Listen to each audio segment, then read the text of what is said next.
The 24th Annual Lasers and Photonics Marketplace Seminar took place in San Francisco during SPIE Photonics West 2012. A program of distinguished speakers at the seminar delivered a review and forecast of laser markets, identified technology trends and new opportunities in the industry, and celebrated the 50th anniversary of the invention of the laser diode.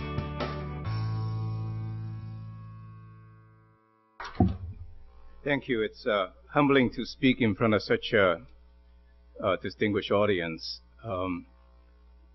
After a heavy lunch, I'm supposed to crack some jokes, but but I'm not very good at it. Do you care to do one for me or no? Okay. So, but what I'll talk about is serious business. When Conrad asked me to give this talk, I would very much like to share my experience to help you grow your business, so I chose the title. And this is the first time I gave this talk. I gave a lot of talk on entrepreneurship, so bear with me. And I have to thank Conrad for giving me a lot of guidance along the way, because I felt a little insecure to give a brand new talk.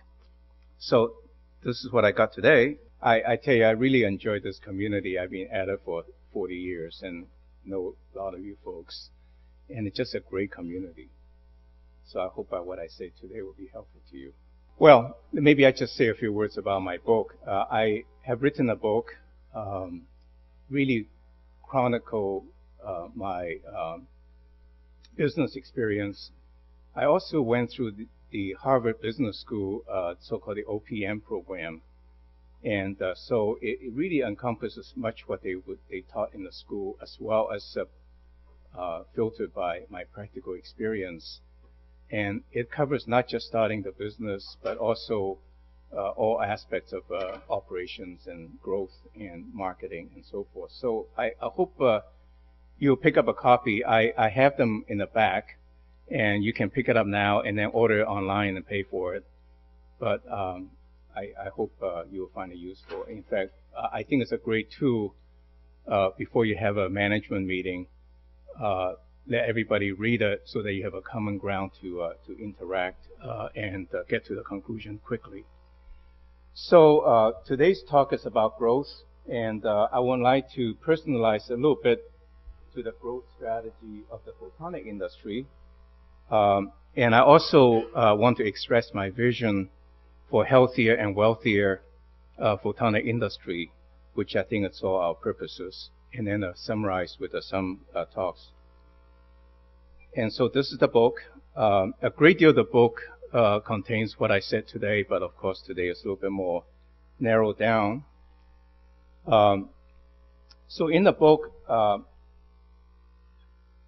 you know, there are a lot of people who are interested in starting business, and I think most of them are doing it wrong. And in fact, I didn't realize until now.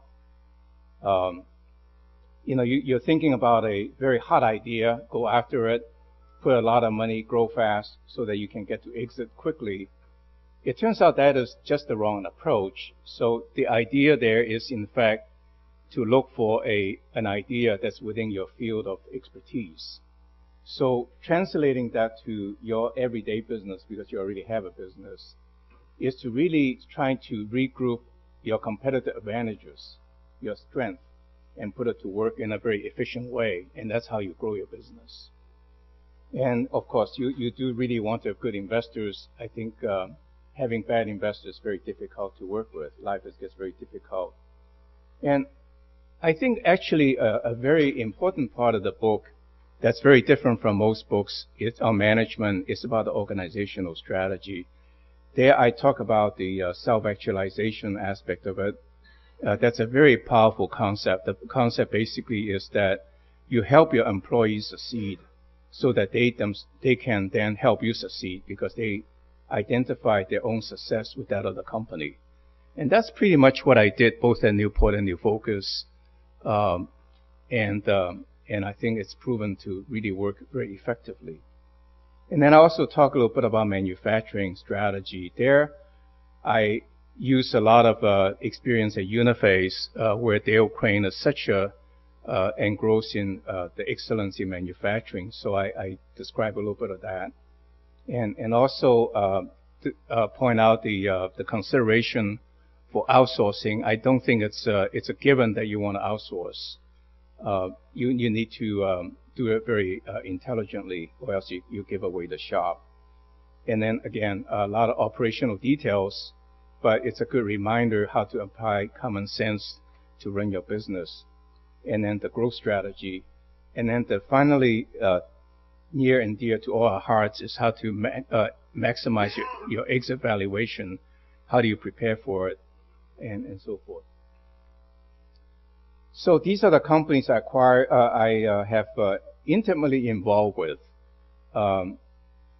You may not know that, but you may recognize a lot of the names, and it's got a variety of businesses. Then after the exit of the New Focus, I thought I was so smart. I started a venture fund, basically investing my own money, and that result wasn't as good. My first 12 or 13 companies incubator that I work closely, every one of them were successful. That's the top group. But with Incubate, I think it's about 40% success, and some of the exits just beginning to come in. And in fact, so these are the companies that I can sort of feel close to, whereas the other ones that I really don't even feel participating, just the very nature of the way the VCs invest. I co-invested with lots of VCs. And so I now spend quite a bit of time with Precision Photonics and MBio. And Great Stripe is a company started by my son that recently got bought. So I only have now 3 companies. The other one remaining is Orion, which is about silicon photonics. It was very interesting. I share with you that we had a Google guy came and gave us a talk. And he basically said, in this information that's amazing to me, that in a Google server farm, there is over 1 million microprocessors. And he said also that there's over 1 million lasers. And that's all the interconnect is done with the laser. In fact, he said that in 2 or 3 years, if the speed does not improve, basically they will run out of bandwidth. So I think we're in a very important industry that's got a lot of opportunities to take advantage of. And of course, Orion is definitely in it. So I'm actually slowing down on my investment activities, but looking at more like involvement with boards and stuff like that to be helpful to the community. So I think to give this talk, I think we're to take a look at the backdrop of the photonic industry. And most of the companies are founded by technologists. I think that explains a lot of the phenomena that we're seeing, the dynamics of our industry. And in fact, there are only very few companies that are significant size in our industry. After 50 years, lasers being invented and operational for 50 years now. And in fact, it's a very poor industry because most of the money made off photonics are made elsewhere. And by companies that don't consider themselves to be photonics, they consider themselves to be medical application or communication or something. Even the communication is really not photonics per se, the way they look at it, but the fact that a lot of the companies from the photonics side got into telecom, therefore they think of themselves as a photonics company. And the net result is that it's not a very profitable industry, and it lacked investor interests. I believe there's maybe only one or maybe none analysts covering the industry, the photonics companies. So this is the backdrop. On the other hand, I thought I was reading this newspaper article in the Wall Street Journal about a week or 2 ago, and it's about a textile company. Now, there couldn't be a more mundane company than a textile company. And it says it's having the best economic performance it ever had, ever, of this company's history. It's like a 50, 100-year-old company. And it says it diversified rapidly out of the traditional textile and moved deeper into niche products that built off its knowledge of textile and specialty chemicals, and it bore down on scientific research and manufacturing innovation. I think there's a lot lesson to be learned from other industry in that regard. And in this case, they went into specialty textiles, such as the stuff that the textile, the backing that's used in duct tape, and they sell a lot of duct tapes. So I think we can customize or specialize photonics for applications. And I also think that what we have today is by and large just an OEM business. And I think we all know OEM business is by definition kind of squeezed by the supply by your customers, and it's very hard to be profitable, especially in an industry in the technology area that the product cycle is very short. So we got to really make some drastic changes. So let's talk about generality about growth. I think growth is a self-fulfilling prophecy. It's endless. Your opportunity is endless. 3M company has been around for over 100 years and never stopped growing. And yet we see companies going out of business. It's a state of mindset. If you don't think you can grow, chances are you won't, because you'll stop striving. And the other truth is that if you don't grow, then your company will wither and die eventually. It may be a slow death.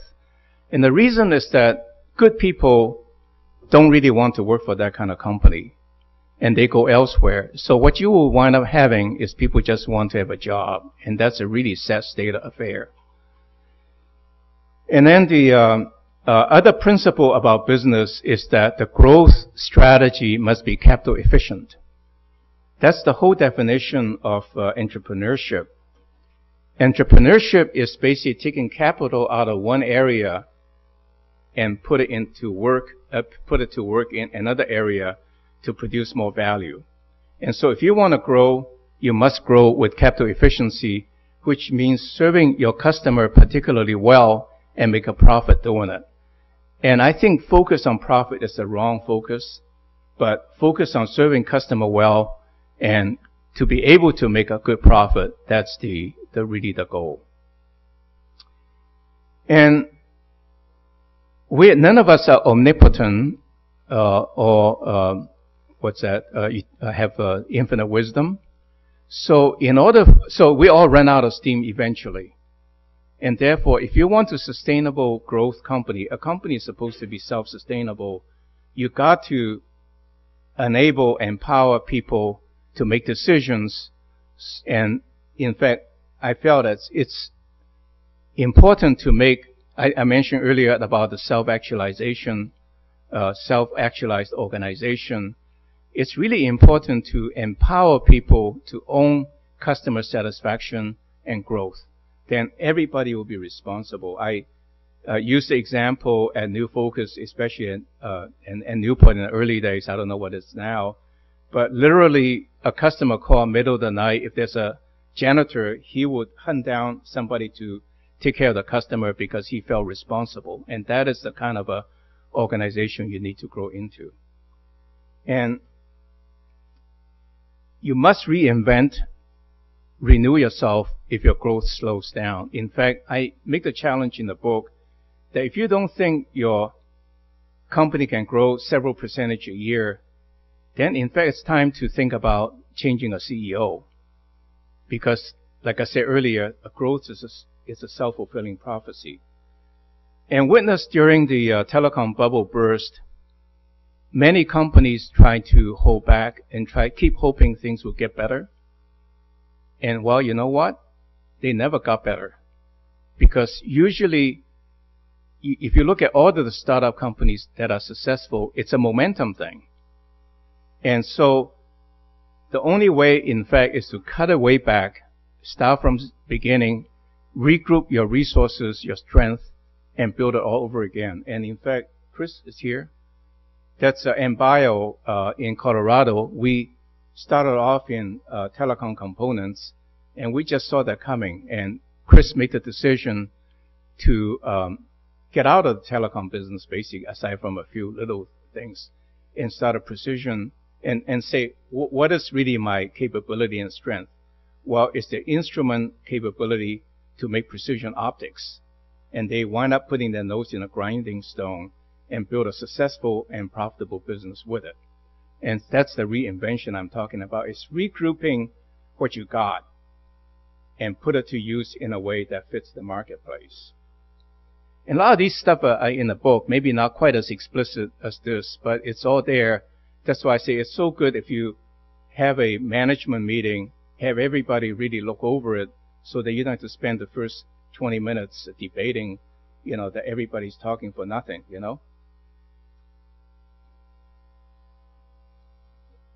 So, how do we grow as a photonics business? First of all, I think the good news is that there is an abundance of growth opportunity in photonics. And that's really the good news. And, we all know that photonics is enabling. It enables a lot of applications. And the way you want to do it is to minimize risk. So I listed 4 things. Of course, there's a lot more than that. First of all is to make effective your existing infrastructure. Think of what is it that you have that can be applied to different applications or different markets. So, for example, if you have manufacturing capability or technology, that's part of your infrastructure. And how do you use that effectively to create value? And one of the obvious answer is to do more for your current customers. That is likely to be the most efficient one. And again, my point is that if growth is limited, it's a self-limiting prophecy. It's not limited if you just really try to make a little twist to your capability and apply elsewhere. And if you really want to grow into something a little different, is to acquire an embryonic business. Now, being a technical founder, we tend to think, oh, heck, it's no big deal, I can do it.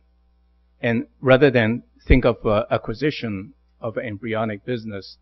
But the point is that you are buying a proven business, and also it buys you time to market.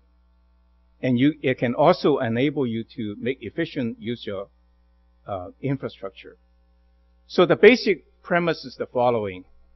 In a startup company, the startup phase is extremely efficient. You know exactly what you want.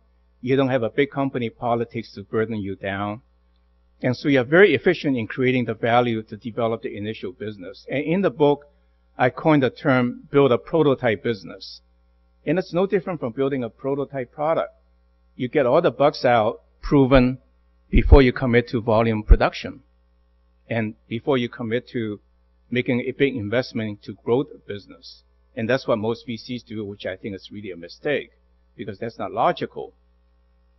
And yet, on the other hand, you're trying to scale the business. It's extremely inefficient in a startup company, but very efficient in an established company. Because just witness, we all seen that during the telecom bubble. You hire one VP of manufacturing, or you hire one wrong VP of marketing, I mean, you are really sunk, because the amount of money it sinks is just incredible, right? Whereas in an established company, they have a lot of proven entities to work with. So if you look at that as a continuum, if the whole system is capital efficient, then the whole system is going to win. It's, individual company win as well as the whole system. Everyone in the company wins. Something about the boat rise when the tide rises. And then if you want to break into a new area, then you want to find you form strategic alliances. So the scenario goes as following. I'm a smart guy, and I know photonics, and I'm a photonics guy, but I'm getting into, this thing blinks, that means my time is up. And therefore, I can learn about biomedical applications, and then I want to start a biomedical applications company. You know what? A business is successful not just because it's got good technology. It's all of the connections and all about being an industry insider. It would just be infinitely difficult to break into the new business. And so therefore, back to the old principle, if you want to make money, you help somebody else make money. So you want to form strategic alliances with a biomedical company, you give up a lot, yes, but at least you won't squander a lot to get there and still run the big risk of failure. So these are some of the thoughts behind how you want to grow in principle, and then you apply to your own situation, because every company is different. So the vision I have for the industry, which is not really where it's at today, is that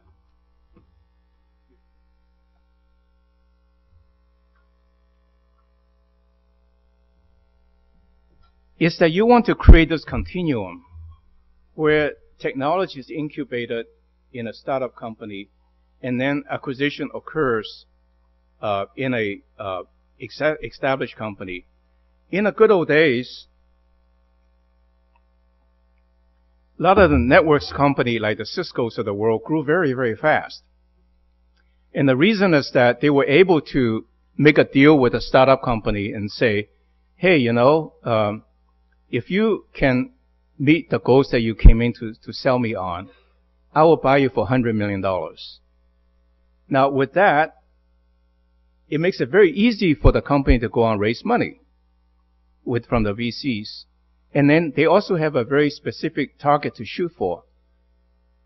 And unfortunately, that is being changed. We can no longer do that. And the reason is very logical, because that's like off-book R&D expenditure by the accounting rules. But nonetheless, I think that can happen in an informal way if there's a kind of understanding that there's a cooperative effort between established company and startup company to incubate technology. And so long as you don't sign on the dotted that you will acquire it, that's still okay by law. And what I don't also see is a nurturing and cooperative and collaborative attitude among companies. You know, in our industry, everybody is for their own success. And in fact, I think we ought to support a trade association. We really don't have one, aside from some organization that make attempts to cover roadmap in some narrow area. There's no spokesman. So if I'm an investor, a photonics company come to me for investment, I don't know who to turn to get validation, to know what's happening in the industry. Therefore, I won't invest. Right? So if you have a spokesman that can speak for the industry to the government agencies, to the congressional staff, to investors, or whatever, I think gradually we can build a recognition of our potential. So I think we got a lot of opportunities to work on. Oh. So I don't want to prolong the talk too long to deprive of Q&A. I think we must recognize growth of a company is a necessity. It's not a desirable, in a sense of it's necessary. And I think it takes a self-actualized organization to do it, to have achieve sustainable growth.